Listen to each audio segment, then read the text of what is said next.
Habari mwanafamilia wa soka, kama ulikuwa unasubiri hatima ya star mkubwa wa soka nchini kwa sasa, basi kaa tayari kwa sababu picha linaanza upya. Stefan Aziz Ki, fundi ubongo na mchawi wa mpira kutoka Burkina Faso. Ripoti zinasambaa kwa kasi zikimhusisha kurejea kwake kwenye klabu ya Yanga baada ya safari yake ya soka iliyompeleka kaskazini mwa Afrika. Mashabiki na wananchi wanauliza, je, ni kweli injini hii inarudi kuwasha mitambo pale Jangwani au ni stori tu za mitandaoni? Leo tunakushushia ripoti ya ndani kabisa, ukweli ulionyooka, kile kinachoendelea nyuma ya pazia. Mimi ni Henry Latest Version na hii ni NAJ Sport. Subscribe and turn on notification bell ili ujiunge kwenye familia hii kubwa ya michezo.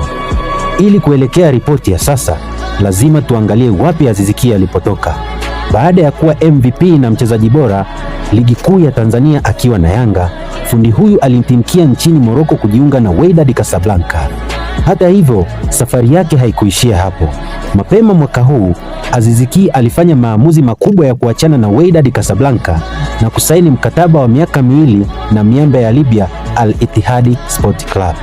Lakini mapenzi yake na Tanzania, hasa jinsi mashabiki wa Yanga walivyokuwa wakimthamini, yameacha ombwe kubwa ambalo viongozi wa Yanga wanataka kuliziba kwa udi na uvumba msimu huu.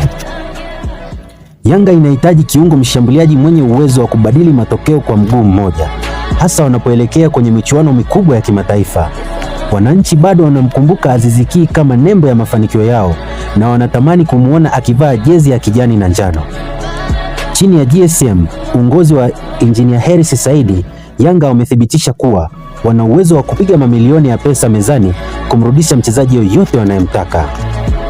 Kurejea kwa Aziz Ki ndani ya kikosi cha Yanga kunaweza kuwa usajili mkubwa na wa historia zaidi msimu huu na kutatua salamu nzito kwa wapinzani wakubwa wa Simba na Azam FC. Je, unadhani wanafaa kupambana kumrudisha Aziz Ki aje kuongeza nguvu, au timu ya sasa imekamilika na inafaa mtafuta damchanga zaidi? Dondosha maoni yako hapo chini. Mimi napitia kila comment. Kama ripoti hii imekukosha, gonga like, share video hii kwa marafiki zako, na kama bado hujasubscribe, fanya hivyo sasa hivi ili kuweza kupata mwendelezo wa sakata hili hivi punde tu mkataba unapomwagwa wino. Asante kwa kuwa nasi na tukutane kwenye video ijayo. Bye.